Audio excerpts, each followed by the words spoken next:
สวัสดีค่ะเพื่อนๆเราอยู่กันที่น้ำตกปางสีดานะจ๊ะฝนเพิ่งหยุดค่ะเรามาถึงฝนหยุดแล้วเราก็นั่งกินข้าวอยู่บนรถก่อนนะคะฝนหยุดปุ๊บแดดปั๊บค่ะนี่ค่ะโอ้ค่ะตกหยุดผีเสื้อค่ะเอาไปดูซิพ่อไหนมินดาด้วยผีเสื้อใหญ่เห็นไหมผีเสื้อใหญ่ไประวังลื่นนะนี่นะคะทางลงน้ำตกนู่นมินดากับพ่อชะมีระวังลื่นนะลูกนะนี่ชะมีราวบันไดให้จับถ้าไม่ให้แม่จูงอ่ะเนี่ยลูกราวบันไดจับไปเลยไม่ให้แม่จูงค่ะเชิญค่ะเราไปพร้อมๆกันหุยน้ำเยอะเลยแรงสิเต็มเลยอ่ะน้ำสวยนะข้างล่างชะมีจับราวด้วยลูกไม่ให้แม่จูงราวบันไดอยู่ไหนไปจ้ะพี่ชะมีเชิบจ้ะทางลงเด็กๆต้องระวังนะคะมันเป็นตะไคร่น้ำด้วยอ่ะเจ้าหน้าที่บอกว่าฝนตกหยุด5 รอบแล้วค่ะวันนี้และน่าจะตกอีกค่ะถ้าแดดออกมาอย่างนี้ป่ะเราไม่เคยมาเดือนตุลาช้าสุดเราก็มาเดือนกันยาค่ะ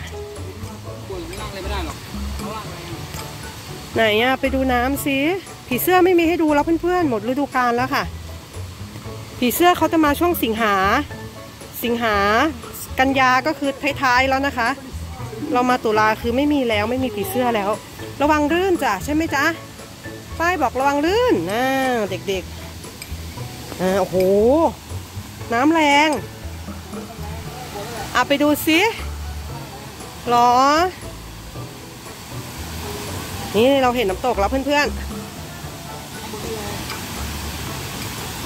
แม่เราข้างบนเดี๋ยวแม่พาไปดูข้างบนตรงนี้นะตรงโน้นน่าจะเล่นง่ายกว่านี่น้ำตกปางสีดานะคะไปจะมีระวังลื่นนะจ๊ะเอาไงเราจะเล่นตรงนี้หรือเล่นข้างล่างแต่ข้างล่างก็มีทานให้เล่นนะพ่อมันมีทานเล็กๆอยู่ตรงโน้นปะข้างล่างวิวสวยลูกปะข้างบนน้ำก็แรงเหมือนกันนะน้ำก็แรงเหมือนกันเดี๋ยวเราจะเล่นข้างล่างกันค่ะเหมือนคนไม่ค่อยเดินมาใช่ไปนี่เป็นไง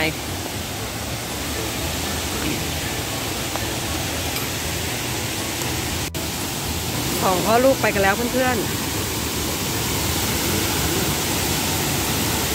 ไประวังลื่นนะจ๊ะ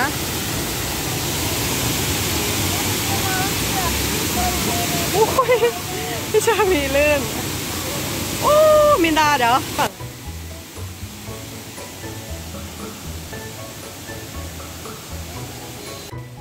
ตอนนี้ฝนตกลงมาอีกแล้วนะคะเพื่อนๆแต่สองสาวเนี่ยอยากเล่นน้ำแล้วไหนๆเราก็มากันแล้วเล่นน้ำก็ต้องตัวเปียกอยู่แล้วเพราะฉะนั้นก็ลุยเลยค่ะไปให้สุดแล้วหยุดที่ยาแก้ไข้ค่ะ เดี๋ยวค่อยว่ากันค่ะเพื่อนๆไหนคะเล่นน้ำกันไหมคะน้ำเย็น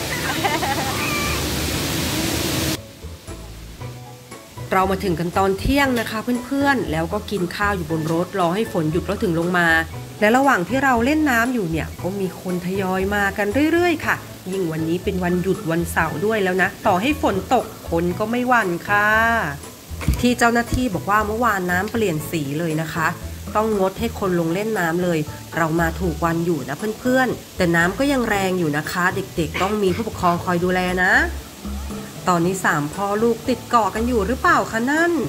น่าจะเริ่มหนาวกันแล้วค่ะน้ำเย็นมากเลยนะเพื่อนๆนี่เด็กๆอันนี้พี่ๆเริ่มโตหน่อยเขาก็ว่ายกันเองโอ้โหแม่เห็นผีเสื้อตัวนึงค่ะมันบินมาบินหลงมา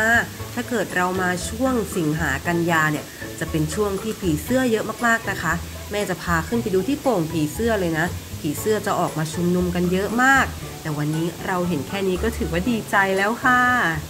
อุ้ยดูพ่อไปมุดน้ำเด็กๆว้ายพ่อหายไปแล้วปลาพยูนนู่นพ่อไปโผล่ตรงนู้นแล้วเห็นไหมพ่ออยู่นู่น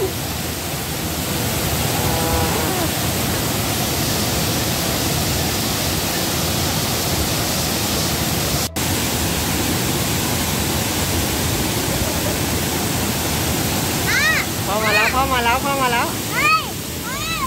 เดี๋ยวพ่อจะหายตัวดูปลาพยูนพ่อจะหายตัวพ่อจะไปโผล่ตรงโน้นไปแล้วจ้าโอ้ยตัวพ่อจ๋า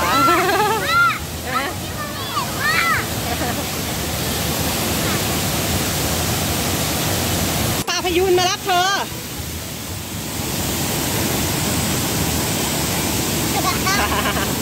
เดี๋ยวพี่ชมีจะไปน้ำตกตรงโน้นมินดาไปดูเจงุ้ยไป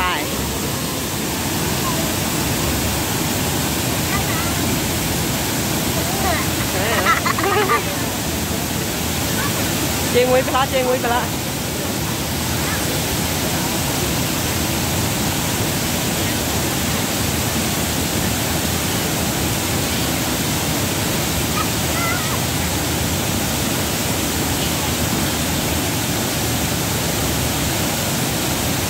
ต่อคิวเปลี่ยนสลับคิว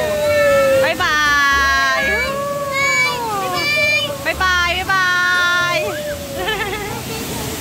โอ้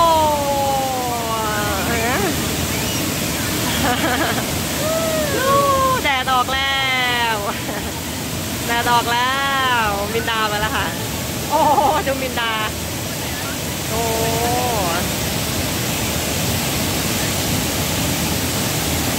ทำอะไรกันสองพ่อลูกทำอะไรกันครับเชมี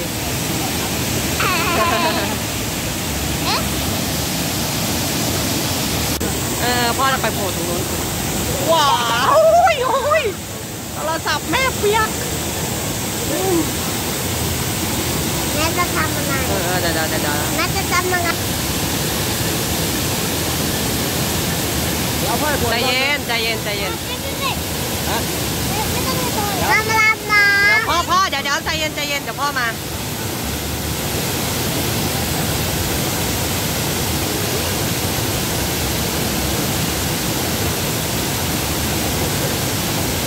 นู่นพ่อตัวเองพ่อมาพ่อเธอเป็นนักว่ายน้ำ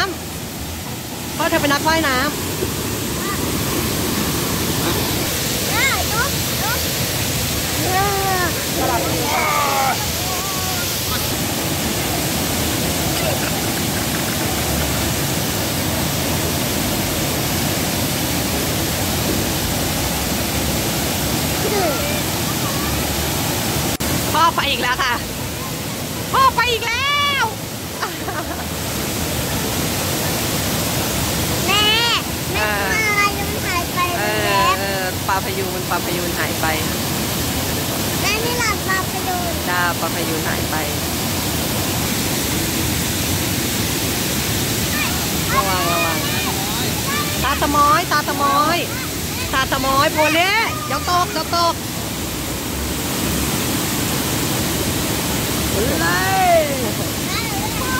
โพลี่มาหาแม่มาคนจะมาอีกแล้วโพลี่มาหาแม่เดี๋ยวตกค่อยๆมา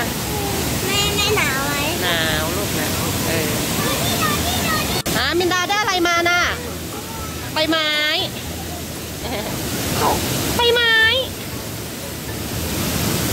จุดพี่ว่ายน้ำตอนนี้สองสาวขึ้นมาจากน้ำตกเรียบร้อยค่ะเพื่อนๆฝนตั้งเขาใหม่แล้วนะคะกลัวจะตกหนักค่ะและนี่ก็เป็นเส้นทางการดูผีเสื้อค่ะปีนี้เราไม่ทันเดี๋ยวปีหน้ามาใหม่นะเพื่อนๆใกล้ๆบ้านเรานี่เองโน้นก็เป็นทางเดินลงไปน้ำตกที่เราเดินขึ้นมากันเมื่อกี้ค่ะข้างล่างคนเยอะเลยนะคนที่ลงไปก็คือลงไปคนที่ขึ้นมาก็ขึ้นมาค่ะแต่ว่าเราต้องกลับกันก่อนแล้วฝนจะมาอีกเพื่อนๆเดี๋ยวฝากเพื่อนๆกดติดตามไว้ด้วยนะคะเดี๋ยวเจอกันใหม่คลิปหน้าค่ะสำหรับวันนี้สวัสดีค่ะ